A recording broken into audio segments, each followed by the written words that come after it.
जय हिंद दोस्तों। मोदी जी के साथ आज डोनाल्ड ट्रंप की मीटिंग हो चुकी है और वहां पे ट्रंप ने ये दावा किया है कि अगर भारत के ऊपर हमला होता है तो अमेरिका भारत की मदद करेगा। अब इसका क्या मतलब है, इसके अलावा और बहुत सारी चीजें हुई हैं अमेरिका और भारत के बीच में, इसके बारे में भी बात करेंगे G7 के अंदर। लेकिन अमेरिका ने आज ही के दिन यूएस पैसिफिक कमांड नाम रख दिया इंडो पैसिफिक कमांड को। जी हां, इंडो शब्द निकाल दिया और यूएस डाल दिया। अब यहां पे अमेरिका भारत को क्या मैसेज देना चाहता है? डोनाल्ड ट्रंप एक तरफ मंच पे ऐसी बातें कर रहा है और दूसरी तरफ ये चीज कर रहा है। क्या गेम चल रहा है, इस पे भी आज बात करेंगे। लेकिन भारत ने भी वैसे इस हफ्ते एक जवाब दे दिया। अमेरिकन मिशनरी ऑर्गेनाइजेशन के ऊपर केस दर्ज कर दिया गया है भारत के अंदर नक्सलवाद फैलाने के लिए। जी हां, बस्तर के अंदर और बहुत सारे लोकेशंस के अंदर 1000 से ज्यादा डेबिट कार्ड्स इस्तेमाल किए गए हैं अमेरिकन एजेंसी के द्वारा। अब माना जा रहा है ये फॉरेन एजेंट्स हैं जो भारत के अंदर कन्वर्जन भी करा रहे हैं और नक्सलवाद भी फैला रहे हैं। बहुत बड़ा एक्शन लिया गया है भारत के अंदर। FCRA के ऊपर आवाजें उठ रही थी ना, आज ये भी चीज हो चुका है। और इन सब के बीच में पाकिस्तान के अंदर अब ये बोला जा रहा है कि जी जो प्रोटेस्ट हो रहे हैं पाकिस्तान ऑक्युपाइड कश्मीर के अंदर, उसके पीछे रा की साजिश है। जी हां, रा की साजिश है। ऐसा DGISPR का जो टेररिस्ट का बच्चा है ना, वो शरीफ, उसने आज कहा, उसने क्या कहा उस पर भी बात करेंगे। लेकिन पाकिस्तान का ISI का बहुत बड़ा टेरर मॉड्यूल आज ही के दिन दिल्ली के अंदर बस्ट हो चुका है। 7 लोग अरेस्ट हो चुके हैं। बहुत बड़ा यहां पे ब्रेक थ्रू हुआ है। पाकिस्तान का डायरेक्ट कनेक्शन निकला है इन सब के बीच में। आप सोचिए, इस पे भी बात करेंगे। लेकिन डोनाल्ड ट्रंप और ईरान के बीच में जो डील हुआ है उसमें ट्रंप ने सरेंडर ही नहीं किया, बल्कि ईरान को अब $300 बिलियन पैसे दिए जा रहे हैं, ऐसा आज खुलासा हुआ है। कंप्लीट सरेंडर, कंप्लीट लूजिंग हो रहा है अमेरिका के लिए यहां पे। और इजराइल ने अपना काम शुरू कर दिया है लेबनान के अंदर। आज वापस फ्रेश हमले कर दिए, नए हमले कर दिए। ये सो कॉल्ड डील वगैरह इजराइल इसको मान ही नहीं रहा है। यहां पे चल क्या रहा है यहां पे।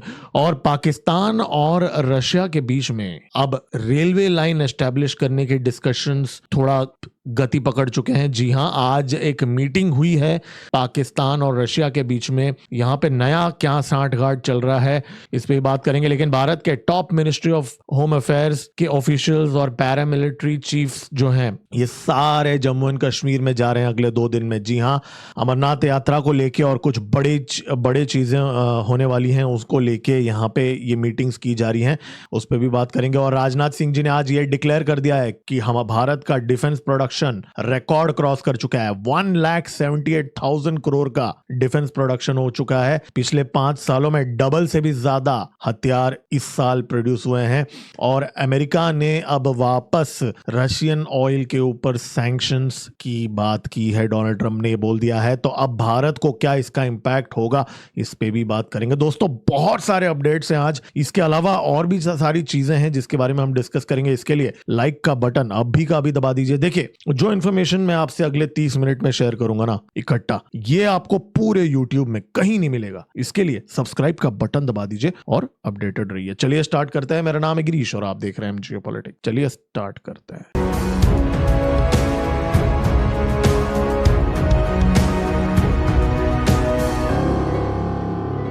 देखिए, मोदी जी ने जो भारतीय नागरिकों को मार डाला गया यूएस की नेवी के द्वारा, उसका मुद्दा उठाया है। अब सुन लेते हैं थोड़े कुछ क्लिप्स। कहते रहे हैं कि फ्रीडम ऑफ एक्सेलेंसी, हम हमेशा कहते रहे हैं कि फ्रीडम ऑफ नेविगेशन सुनिश्चित होना चाहिए और इस पर हम सब ने मिलकर के बल देना चाहिए। एक्सेलेंसी, आप जानते हैं कि मैरीटाइम ट्रेड की दुनिया में भारत के लाखों सीफेरर आज दुनिया के अलग अलग समुद्र में अपनी सेवाएं दे रहे हैं और मैं समझता हूं कि उनकी सुरक्षा भी उतना ही महत्वपूर्ण है।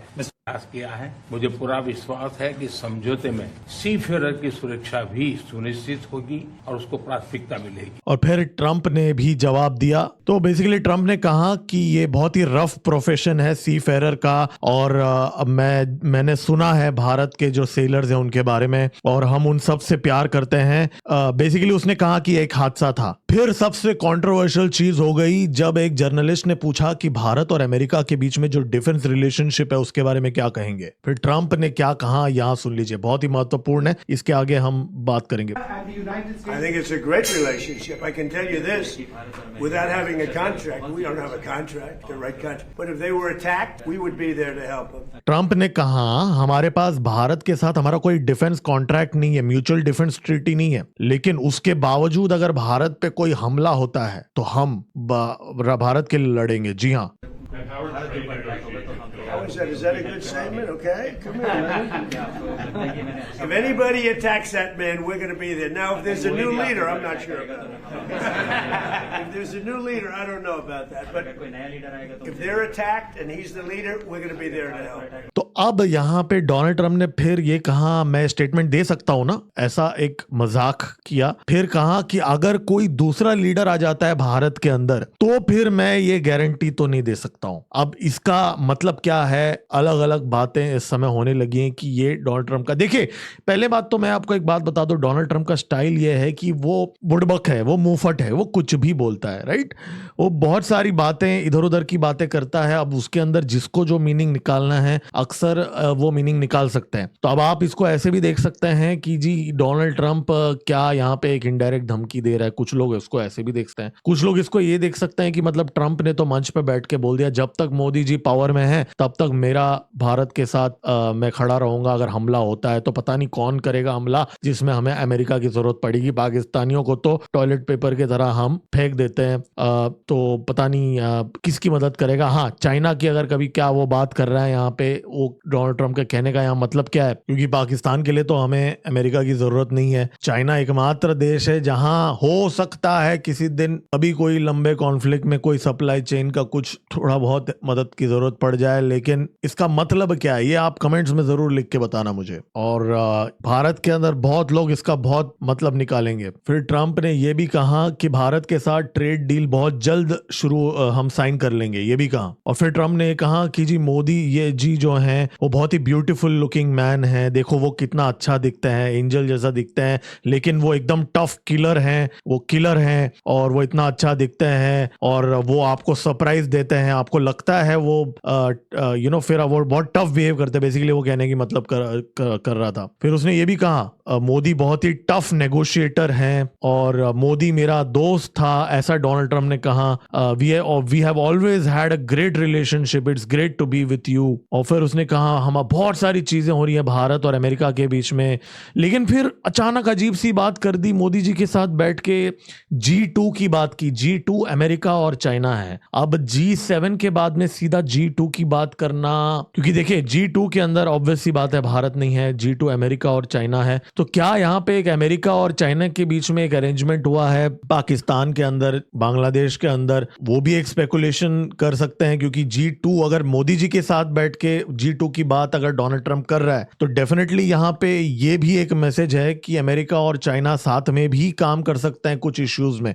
और खास करके उनके जो प्रोजेक्ट्स हैं पाकिस्तान और बांग्लादेश के अंदर और नेपाल के अंदर भी ये प्ले आउट होगा। फिर ट्रंप ने ये भी कहा हम बहुत क्लोज है, हम दोनों देश भारत और अमेरिका, मेरा पर्सनल इक्वेशन अच्छा है मोदी जी के साथ। फिर मोदी जी ने भी यहाँ मस्का तो लगाया है डोनाल्ड ट्रंप को, इसमें भी कोई दो राहें नहीं है। और फिर ट्रंप ने थोड़ा बहुत ये भी कहा कि भारत बहुत सारा इन्वेस्टमेंट कर रहा है अमेरिका के अंदर, बहुत सारे जॉब्स भारत क्रिएट कर रहा है अमेरिका के अंदर। और मोदी जी भी हिज एक्सेलेंसी करके थोड़ा बहुत मस्का लगाया उन्होंने डोनाल्ड ट्रंप को। देखो ठीक है, अपना काम निकालना है, हमें तो अपना काम निकालने से मतलब है। पर हाँ, ये बात मैं जरूर बोलूंगा, ये जो प्रेस कॉन्फ्रेंस है, देखिए मीटिंग अलग से हुआ, ये प्रेस कॉन्फ्रेंस है, तो यहाँ पे क्या है कि कोई भी ऐसा अजीब चीज नहीं लगी। नॉर्मली क्या होता है, जेलेंस्की के साथ डोनाल्ड ट्रंप मिला था, बेइज्जती कर दी, मैक्रों के साथ मिला था, बेइज्जती कर दी, सारे लोगों को बुला बुला के व्हाइट हाउस के अंदर ट्रंप ने बेइज्जती की थी कैमरा के सामने। तो वैसा कोई मोमेंट नहीं था इसके अंदर कि जहां पे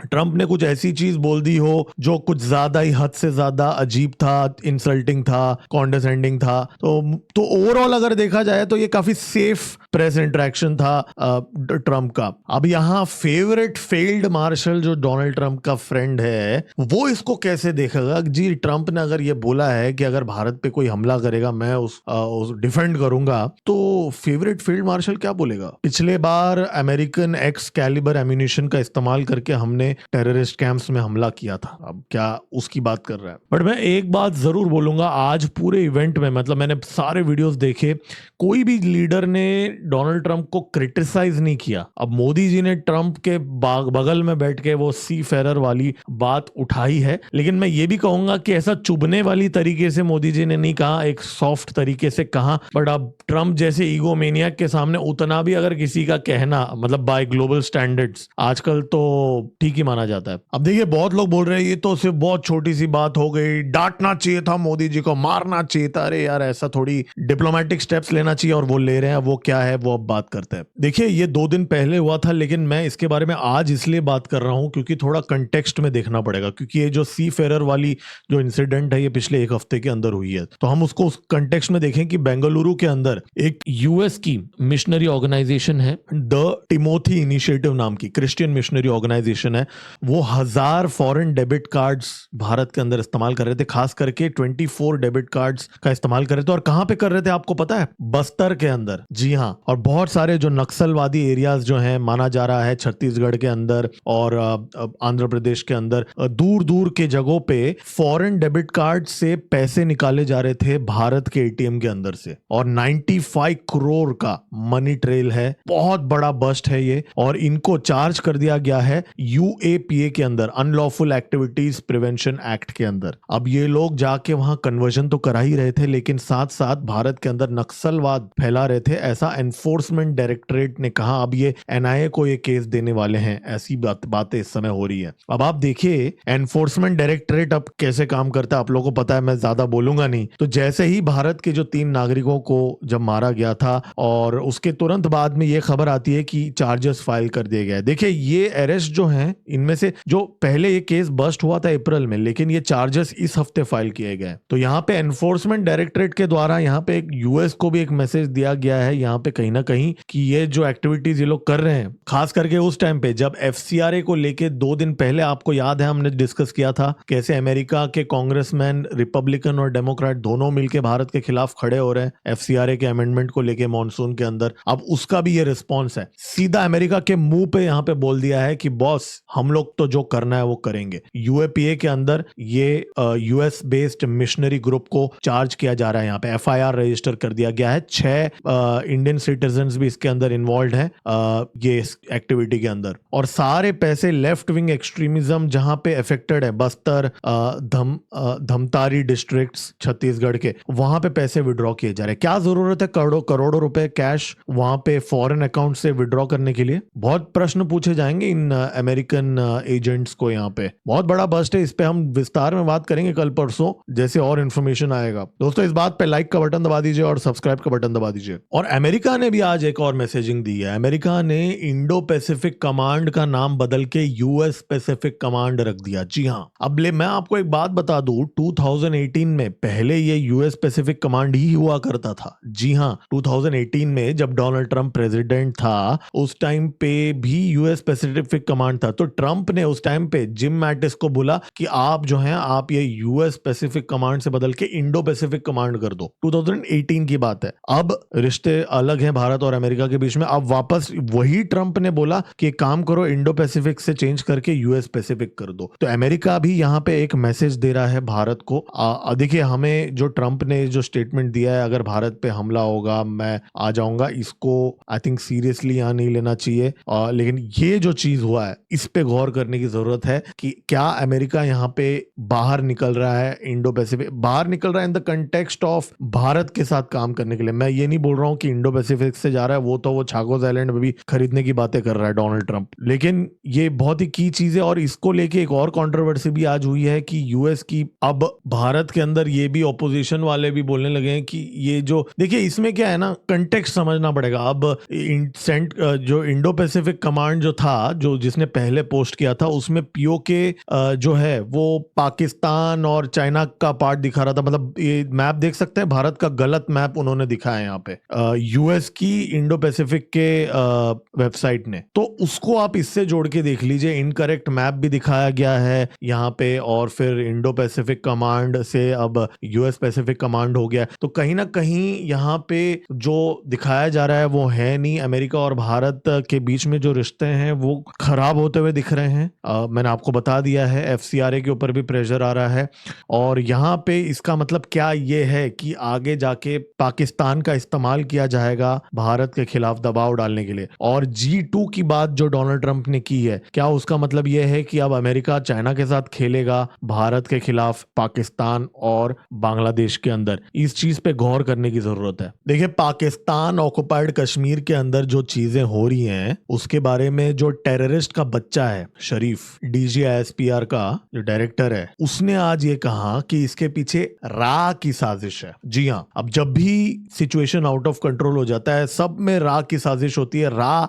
सब जगह पे है पाकिस्तान के अंदर, अकॉर्डिंग टू हिम। मतलब ये जो DGISPR और ISI इतने निकम्मे हैं कि रा जो है वो सब जगह पे है। तो मतलब ये तो खुद को बेवकूफ बोल रहे हैं ना। अगर ये बोलते हैं कि वहां बलूचिस्तान में अटैक हो जाता है, रा की साजिश है। पंजाब के अंदर हमला हो जाता है, रा की साजिश है। POK के अंदर अगर अभी जो बगावत हो रहा है उसके पीछे भी रा की साजिश है। तो अगर सबके पीछे रा की साजिश है तो इसका मतलब पाकिस्तान का ISI फेल्ड है ना, फील्ड मार्शल का फेल्ड इंटेलिजेंस एजेंसी है ना। बात तो यही होगी ना, अगर रा कर रहा है ये सारी चीजें। तो हर बार जब ये जाहिल जिहादी टेररिस्ट का बच्चा है ना, इसका बाप टेररिस्ट था ना, यूनाइटेड नेशंस डेसिग्नेटेड, तो ये जो टेररिस्ट का बच्चा हर बार जब बोलता है ना कि रा की साजिश है, तब ये खुद ही को बेवकूफ बोलता है। और ये जो जॉइंट पब्लिक एक्शन कमिटी जो है, ये बोल रहा है ये भारत उसको इन्फ्लुएंस कर रहा है, ये पूरा फॉरेन फंडेड प्लॉट है। और फिर उसने खुद कहा कि भारत का जो, हमारा भारत के साथ जो लाइन ऑफ कंट्रोल है वहां पे रूट ओपन करने का प्लान है, साजिश है, ऐसा उसने इंटरव्यू के अंदर कहा। फिर उसने कहा जो जम्मू एंड कश्मीर का जो मसला है 1970 वाला, 1947 वाला, वो अनरिजॉल्व्ड है और वो अनफिनिश्ड एजेंडा है पाकिस्तान का। कौन सा एजेंडा की बात कर रहे हो? POK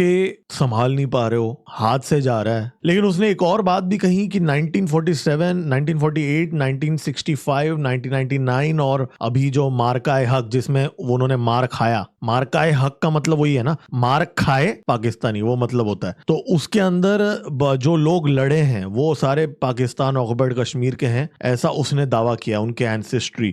तो वो लोग हमारे ही लोग हैं। तो यहाँ पे खुद को ही उसने कॉन्ट्राडिक्ट कर दिया। एक तरफ वो बोल रहा है ये पूरा फॉरेन फंडेड है, मतलब जो कश्मीरी लड़ रहे हैं वो फॉरेन फंडेड है, दूसरी तरफ बोल रहा है ये कश्मीरी हमारे साथ है। तो ये जाहिल जिहादी आज बस यही भौंक रहा था और कुछ नहीं। लेकिन इसकी जो एजेंसी है वो अपने हरकतों से बाज नहीं आ रही है। आज दिल्ली के अंदर पाकिस्तान का ISI backed terror network bust हो चुका है, जहां पे 7 लोग अरेस्ट हुए हैं दिल्ली के अंदर। जी हां, अब ये भी शहजाद भाटी गैंग से ताल्लुक रखते हैं और अजमल गुजर से भी ताल्लुक रखते हैं। अब देखिए, आजकल ये शहजाद भाटी का नाम कितना आ रहा है, हमने इस चैनल में पिछले 1 महीने में कितने सारे बस्ट देखे हैं। एक और यहाँ पे अब ये लोग सारे रिलीजियस लोकेशंस में दिल्ली में ये लोग मॉनिटरिंग कर रहे थे और ये लोग ड्रग्स का काम भी कर रहे थे। ये लोग पंजाब के बॉर्डर पे, भारत और पाकिस्तान का जो बॉर्डर है पंजाब में, वहां से जो ड्रोन से ड्रग के पैकेट्स ड्रॉप हो रहे थे और हथियार जो ड्रॉप हो रहे थे, बॉम्ब्स जो, एक्सप्लोजिव मटेरियल जो ड्रॉप हो रहा था, उसको कलेक्ट करके ये लोग दिल्ली लेके आए। जी हाँ, और वहां पे दिल्ली में मल्टीपल लोकेशंस में इन्होंने ये बारूद, बंदूकें, ये सारी चीजें डिस्ट्रीब्यूट कर लिए और इनको टास्क दिया गया था टेरर अटैक्स कराना और ड्रग का ट्रेड करना। तो नार्को टेरर मॉड्यूल एस्टेब्लिश किया जा रहा है पाकिस्तान के द्वारा। अब यहाँ पे जिन लोगों को पाकिस्तान ने रिक्रूट किया है, इन लोगों का नाम अगर आप सुनेंगे वो नहीं है जो आप एक्सपेक्ट कर रहे हैं। अनास त्यागी, मोहित योगी, दीपक अग्रोला, आरिफ अलियास प्रधान, करणवीर सिंह, जतन, सबीर। तो आपने एक चीज नोटिस किया होगा, ये वो पाकिस्तान से आके दाढ़ी वाले लोग नहीं है, ये लोकल क्रिमिनल्स हैं जिनको जेल के अंदर आइडेंटिफाई किया जा रहा है। इनमें से सारे पाकिस्तानी नहीं है, इनफैक्ट कोई भी पाकिस्तानी नहीं है इनमें से। तो ये भारत के अंदर के जेल में रहे हुए क्रिमिनल्स हैं जिनके ऊपर ऑलरेडी केसेस है। तो अब अब पाकिस्तान का आईएसआई का नया प्लॉट ये है कि वो लोग क्या कर रहे हैं, इन लोगों को आइडेंटिफाई कर रहे हैं कि कौन कौन जेल में है और उन लोगों को अप्रोच कर रहे हैं और उनसे ये काम करा रहे हैं पैसों के लिए, ताकि आगे जाके ये पकड़े जाएं तो फिर वो पाकिस्तानी बोल सके कि नहीं जी ये तो भारत के अंदर के लोगों ने किया है तो आप हमें मत ठोकिए। लेकिन हालांकि भारत की सरकार इस चीज को कैसे देखेगी ये देखने वाली बात है, क्योंकि आपको याद होगा कि दिल्ली का जो ब्लास्ट हुआ था रेड फोर्ट के पास पिछले साल, तो उसका रिस्पॉन्स हमने दिया नहीं है क्योंकि वो फेल्ड ऑपरेशन हमने बोल दिया। और दूसरा एंगल ये भी बोला जा रहा था कि पाकिस्तान के लोग इन्वॉल्व नहीं थे, इनडायरेक्टली पाकिस्तान कर रहा था। तो क्या पाकिस्तान का आईएसआई भारत की सरकार को भी एक ऑफ रैंप देने की कोशिश कर रहा है कि हम आपके अंदर टेरर अटैक करेंगे, लेकिन आप भी इंटरनली बोल सकते हो अपने आवाम को, मतलब हम अपने पब्लिक को, कि ये तो पाकिस्तान के नहीं है? क्या ऐसी कोई प्लॉट यहाँ पे बनाया है पाकिस्तान ने? हालांकि हमारी सरकार ने क्लियरली बोल दिया है कि every terror attack will be considered as an act of war, तो हमारे लिए तो वो कोई डिस्टिंक्शन नहीं है, मैं ऐसा तो नहीं बोल रहा हूं। लेकिन पाकिस्तान की तरफ से क्या ये इरादा है ऐसा कुछ ऑफर करने का? आप लोग इस बारे में भी कमेंट में लिख के बताना अपना ओपिनियन। लेकिन मैं ये जरूर कहूंगा कि आप सोचे कितने सारे टेरर बस्ट हमने इस चैनल में कवर किए हैं पिछले 3 महीनों के अंदर। हर हफ्ते, लिटरली हर हफ्ते लोग अरेस्ट हो रहे हैं यहाँ पे, सारे शहजाद भाटी गैंग के। मतलब ये शहजाद भाटी को यहाँ पे इस समय फ्रंट पे रखा जा रहा है दाऊद के द्वारा, पाकिस्तान आईएसआई के द्वारा भाई। लेकिन ट्रंप का सरेंडर तो आज मानना पड़ेगा, क्या खतरनाक तरीके से उसने सरेंडर किया। $300 बिलियन का रिकंस्ट्रक्शन फंड ऑफर किया जा रहा है ईरान को, और इसमें से $150 बिलियन कमिट भी कर दिया। आप सोचे ईरान वालों ने कितना ज्यादा पा लिया है चीजें यहाँ पे। मतलब वॉर से पहले उनके पास पैसे भी नहीं थे, उनके ऊपर सैंक्शंस भी थे, अब उनके ऊपर सैंक्शंस हटाया जा रहा है, ऊपर से पैसे भी दिए जा रहे हैं। छोटा मोटा पैसा नहीं, $150 बिलियन कमिट किया जा रहा है। अब ये जो पैसे हैं, ट्रंप का दावा है कि अमेरिकन सरकार नहीं देगा, ये पैसे प्राइवेट सेक्टर इन्वेस्ट करेगा। जी हाँ, और कौन से देश इन्वेस्ट करेंगे? South Korea, Japan, Singapore, Malaysia, US और गल्फ के देश, ये मिलके यहाँ पे इन्वेस्ट करेंगे। तो कुछ यूएस के वसाल स्टेट्स हैं और कुछ गल्फ के स्टेट्स हैं, ये प्राइवेट सेक्टर इन्वेस्ट करेंगे। इसका मतलब क्या है? जो लोकेशंस को, इंफ्रास्ट्रक्चर को अमेरिका ने तोड़ा है, मरोड़ा है ईरान के अंदर पिछले 3 महीनों के अंदर बॉम्बिंग कर करके, उसको वापस बनाया जाएगा। अब उसकी ईंट, सीमेंट, मतलब मैं बहुत बेसिक वे में बता रहा हूं, सब कुछ ये लोग फाइनेंस करेंगे और फिर उसको गिरवी रखा जाएगा। जी हाँ, इक्विटी लिया जाएगा। अलग अलग मॉडल्स में यहाँ पे ईरान की इकोनॉमी के अंदर इन्फिल्ट्रेट किया जाएगा अमेरिका और अमेरिकन इंटरेस्ट को। तो यहाँ पे ईरान को एक जकड़ने की कोशिश की जा रही है फाइनेंशियली। लेकिन ईरान क्या ये ट्रैप में फंसेगा? क्योंकि देखिए ईरानियों को ये लग रहा है कि उनको कैश मिलने वाला है, लेकिन ये कैश नहीं है, ये $300 बिलियन इन्वेस्टमेंट है। और जब इन्वेस्टमेंट होता है तो आपके देश के अंदर आप कहीं ना कहीं थोड़ा कंट्रोल शेयर करते हो एसेट्स का। तो जो कल तक ईरानी बिजनेसमैन कंट्रोल करते थे, जिन लोकेशंस को, जिन ऑफिसेस को, जिन जगहों को डिस्ट्रॉय किया गया है, अब ये डील के बाद में वो अमेरिकन कंपनीज और गल्फ की कंपनीज और बाकी अमेरिकन वसाल स्टेट्स और एलाइज कंट्रोल करेंगे। तो क्या इतनी बड़ी चीज ईरान मानेगा? ये भी एक सोचने वाली बात। और 14 पॉइंट जो हैं आज लीक हो गए हैं। इनफैक्ट CNN में ये 14 पॉइंट लीक हो चुका है, 14 पॉइंट ड्राफ्ट एग्रीमेंट। मैं पूरा, यहाँ पे डेली शो है, इसके अंदर अगर मैं वो पूरा पढ़ने जाऊंगा तो आधा घंटा इसी में निकल जाएगा। अभी और भी अपडेट्स आ रहे हैं बाय द वे, तो मैं शॉर्ट में बता दूंगा। देखिए, ये $300 बिलियन वाला बहुत बड़ा सरेंडर है। और दूसरी बात, न्यूक्लियर एनरिचमेंट जो मटेरियल है उसको अभी भी ओपन एंडेड रखा गया है। तो पता नहीं ये कौन सा डील है जहां पे मेन जो मुद्दा है उसके बारे में एग्रीमेंट ही नहीं है और 60 डेज का एक्सटेंशन है। तो ये टाइम पास ज्यादा लग रहा है और पीस डील कम लग रहा है। ये पीस डील नहीं है, ये नेगोशिएशन कैसे किया जाएगा उस चीज का डील है। नेगोशिएशन इसके बाद में होगा, 60 डेज तक नेगोशिएशन चलेगा। तो ये जब साइन होगा फ्राइडे के दिन, पाकिस्तान के अंदर लाहौरी चूर्ण बेचा जाएगा कि ये पीस डील साइन हो गया। जी हाँ, जाहिल जिहादी लोग, उनको क्या समझने वाला है, उनको लग रहा है कि ये पीस डील साइन हो रहा है। लेकिन असल बात ये है कि दुनिया को के अंदर भी बहुत लोगों को लग रहा है पीस डील है। ये सिर्फ नेगोशिएशन कैसे किया जाने वाला है अगले 60 डेज में, ये उसका डील है। तो ये $300 मिलियन और फिर न्यूक्लियर एनरिचमेंट $24 बिलियन पैसे दिए जाएंगे पूरा। खैर, लेकिन भारत के एंगल से हमारा जो छाबार पोर्ट है, अगर ये सैंक्शंस लिफ्ट हो जाते हैं ईरान से, तो हमारा जो छाबार पोर्ट है इसको रीएक्टिवेट किया जा सकता है। मैं आपको बता दूं, इस चैनल में हमने डिस्कस किया था कि कैसे $120 बिलियन कैश हमने ऑलरेडी पिछले साल दे दिया था इन्वेस्टमेंट के तौर पे। हमने अभी इस समय लीज पे एक ईरानी कंपनी को मैनेज करने के लिए दिया है, हमारा जो टर्मिनल है वहां पे छाबर के अंदर, और जब तक वो सैंक्शंस है वो ईरानी कंपनी मैनेज करेगा। सैंक्शंस हट जाएंगे फिर वापस हम उसको, हमारा जो इंडिया पोर्ट्स ग्लोबल जो है ना कंपनी, वो ले लेगा इसको और हम इसको ये करेंगे। और हमने ऑलरेडी अफगानिस्तान से ईरान तक का एक हाईवे हमने ही फंड किया है, बनाया है। अब ये पोर्ट जब ओपन हो जाएगा, वापस एक्टिवेट हो जाएगा, तो उस हाईवे से हम और ज्यादा यहाँ पे अफगानिस्तान के साथ अभी अपना कनेक्टिविटी करेंगे। भारत और अफगानिस्तान के बीच में ट्रेड अलग लेवल पे जा रहा है, मैंने आपको बता दिया था।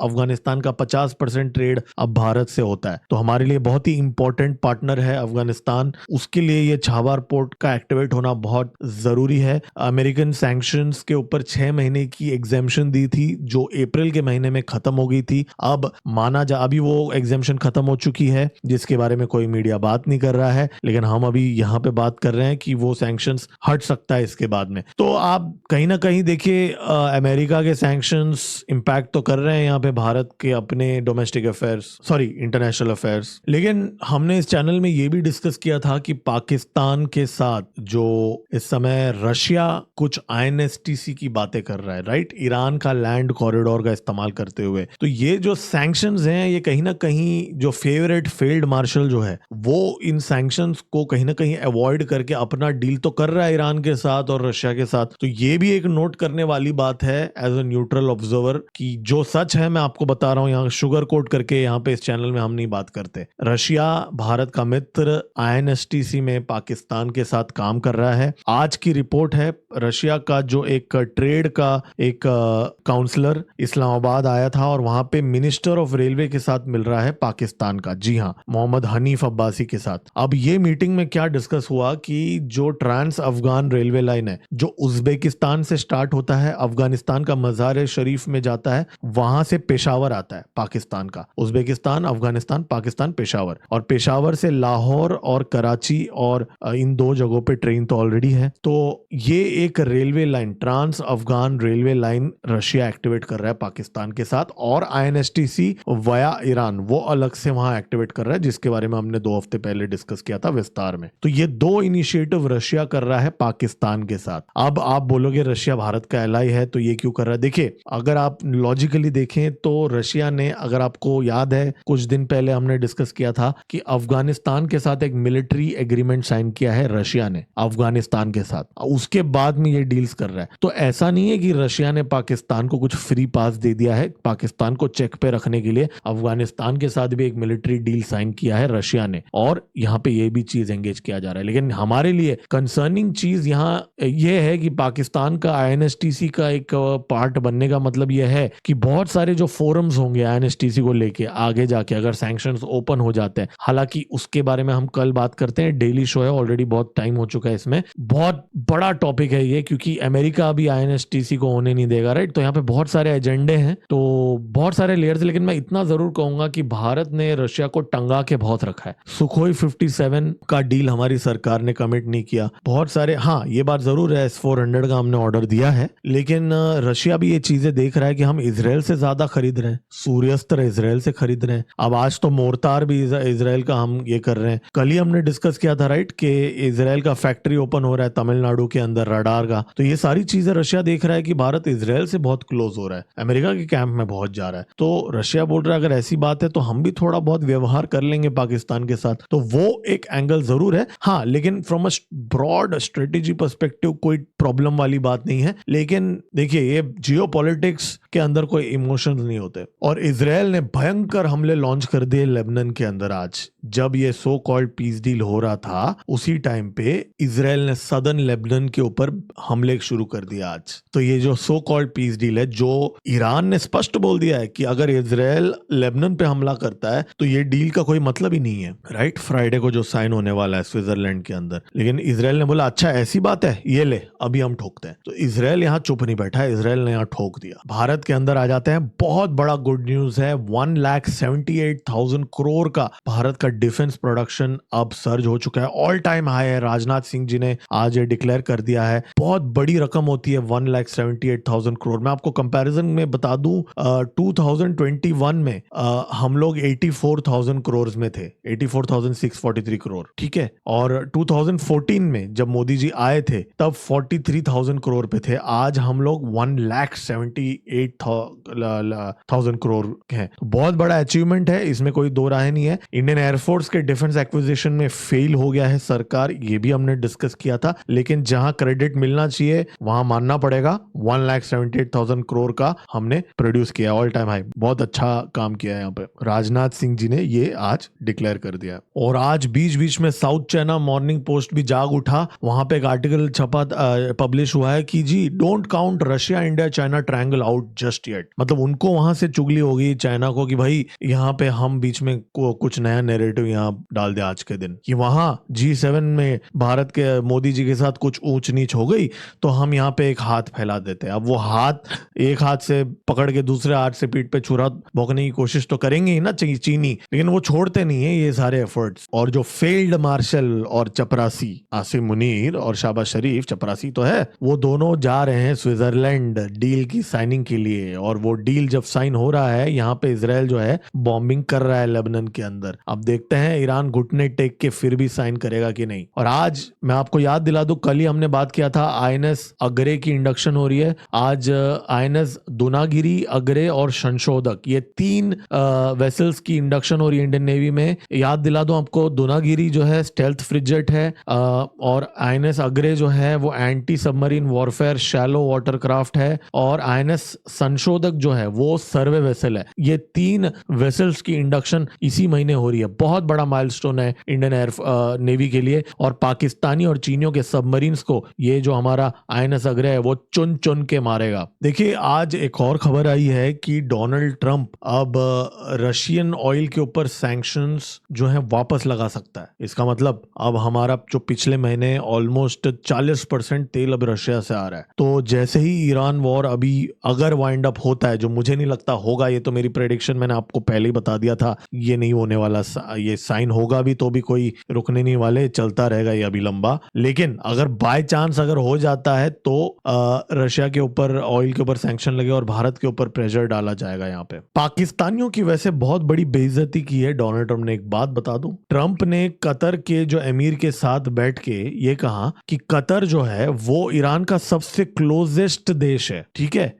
उनको सिर्फ 45 मिनट्स लगता है ईरान जाने के लिए, सिर्फ चल के जा सकते हैं कतर से ईरान, ठीक है। और लेकिन असल में तो कतर और ईरान के बीच में लैंड बॉर्डर है ही नहीं। लैंड बॉर्डर किसके पास है? Field marshal, favourite field marshal Munni के पास है, राइट। तो उसका नाम नहीं लिया डोनाल्ड ट्रंप ने। यहाँ पे उसने कहा कि भाई कतर ईरान का सबसे क्लोजेस्ट देश है। पाकिस्तान तो बाकायदा हंड्रेड्स ऑफ किलोमीटर्स का बॉर्डर शेयर करता है, पाकिस्तान का नाम नहीं लिया, कतर को पूरा क्रेडिट दे दिया। तो कहीं ना कहीं टॉयलेट पेपर जो है वो इस्तेमाल हो चुका है, पोंछ लिया है, फेंका नहीं है, आधा पोंछ लिया है ट्रंप ने। अब वो फेंकेगा कुछ दिनों में टॉयलेट पेपर को, ऐसा लग रहा है। फिर उसी टॉयलेट पेपर की गड्डी से दूसरा टॉयलेट पेपर निकालेगा। कोई दूसरा मुद्दा कुछ करवाना होगा काम फील्ड मार्शल से। चलो जी, बहुत हो गई सीरियस बातें, अब समय है कॉमेडी टाइम का। और कॉमेडी माने पाकिस्तान। तो भाई आज कौन सा क्लिप है? आज ये वाला क्लिप है। ये जो जमील जो है, धुरंधर तो देखा ही होगा ना, ये जो जमील है उसने पाकिस्तान के पार्लियामेंट, उनके सेनेट में क्या कहा, ये आप सुन लीजिए लियारी को लेके, ठीक है। स्टेडियम के अंदर, और ये वो स्टेडियम है लियारी का जो कि मैं समझता हूं कि कभी अगर मौका मिला फीफा वर्ल्ड कप होस्ट करने का लियारी में, तो हमारे पास वो ग्राउंड मौजूद है, लेकिन वो अंधों को नजर नहीं आते। कादर पटेल साहब, लियारी के अंदर जो फुटबॉल का ग्राउंड है उसके अंदर कभी वर्ल्ड कप होस्ट करने का मौका मिला तो हम होस्ट करेंगे, ये बोल रहा है वो बाकायदा। मैं मजाक नहीं कर रहा हूं, आप सुन लीजिए। स्टेडियम के अंदर, और ये वो स्टेडियम है लियारी का जो कि मैं समझता हूं कि कभी अगर मौका मिला फीफा वर्ल्ड कप होस्ट करने का लियारी में, तो हमारे पास वो ग्राउंड मौजूद है, लेकिन वो अंधों को नजर नहीं आते। कादर पटेल साहब, क्या क्या फूकते हैं ये लोग, कौन सा माल फूकते हैं ये पाकिस्तानी। और पाकिस्तान का जो बहुत ही सीनियर इकोनॉमिस्ट है, बहुत बुद्धिजीवी है, उसने आज क्या कहा सुन लेते हैं। Actually bankrupt for the last 10 years. This economy is bankrupt. You know, bankruptcy की definition यही है कि if I take a loan and I cannot pay back, I am bankrupt. Pakistan cannot pay back its loan and now it is only taking loans to repay loans. The entire objective of the government is to obtain loans. और लाल टोपी क्या कह रहा है वो भी सुनते हैं। कश्मीर के मुसलमानों को, इन खंजीरों बदजात कश्मीरियों को पकड़कर दरिया नीलम में गर्क करना होगा। ये पाकिस्तान, कोई एक सूबा ऐसा नहीं है पाकिस्तान में जो ये कहे कि उसकी वजह से पाकिस्तान चल रहा है। ये तमाम सूबे मिलकर पाकिस्तान बनाते हैं। जो ये कह रहा है कि उसके सूबे को लूट कर खा गए और उसका सूबा जो है वो पूरे पाकिस्तान को चला रहा है और हमारा पानी है कि जो पूरे पाकिस्तान को चला रहा है और हमारी बिजली है जो पूरे पाकिस्तान को चला रही है, वो बदजात कश्मीरी है। अच्छी तरह याद रखना, लानती है, मुर्तिद है, मुशरिक है, हिंदुओं का दोस्त है, पाकिस्तान को दुश्मनों और खवारिज और आरएसएस के कब्जे में देना चाहता है। इनसे होशियार रहो, तुम्हें खुल के नसीहत कर दी है। पाकिस्तान का जो पीओके के अंदर जो प्रोटेस्टर्स है, लाखों करोड़ों लोग जो सड़कों पे देख रहे हैं, ये लोग सब आरएसएस के लिए काम कर रहे हैं। यार मतलब कौन सा माल क्या फूकते हो यार, मतलब ये क्या लाहौरी चूर्ण है, क्या है, कहां से आ रहा है ये, मतलब हैट्स ऑफ बॉस। तो देखिए आगे हम आने वाले दिनों में इस चीज को ट्रैक करेंगे कि भारत और अमेरिका के रिलेशंस किस दिशा में जा रहा है, किस दिशा में जा रहे हैं वो तो हमें दिख ही रहा है, लेकिन इसका इम्पैक्ट क्या होगा अब आगे, क्योंकि ये जो एनजीओस के ऊपर क्रैकडाउन किया जा रहा है, ट्रंप ने भी आज इनडायरेक्टली यहाँ पे हरकत तो की है, मैसेजिंग दिया है भारत को, और वो भारत के ऊपर अगर हमला हुआ तो अमेरिका रहेगा, ये बात उसने क्यों कहा, कमेंट पे भी आप लोग भी लिख के बता सकते हैं। तो दोस्तों लाइक का बटन दबा दीजिए, आपके लाइक के बटन दबाने से ये वीडियो ज्यादा लोगों तक पहुंचेगा और ये चैनल का रीच बढ़ेगा। आपके सपोर्ट से ये चैनल चलता है, इसलिए लाइक का बटन दबा दीजिए और सब्सक्राइब का बटन दबा दीजिए, क्योंकि देखिए जो इन्फॉर्मेशन मैंने आपको अभी दिया है इतने लिमिटेड टाइम में, ये आपको पूरे यूट्यूब में कहीं नहीं मिलेगा इकट्ठा। इसके लिए सब्सक्राइब का बटन भी दबा दीजिए और अपडेटेड रहिए। और क्यूआर कोड आपके सामने है, इसमें आप कंट्रीब्यूट करके सपोर्ट कर सकते हैं, क्योंकि ये चैनल आप ही के सपोर्ट से चलता है, वरना ये चैनल नहीं चलेगा, आप ही के सपोर्ट से चलता है, इसलिए सपोर्ट कीजिए। और सुपर स्टिकर भी आप खरीद के इस चैनल को सपोर्ट कर सकते हैं। तुरंत मिलते हैं अगले वीडियो में। मेरा नाम है गिरीश और आप देख रहे हैं एमजीओ पॉलिटिक्स। जय हिंद, भारत माता की जय।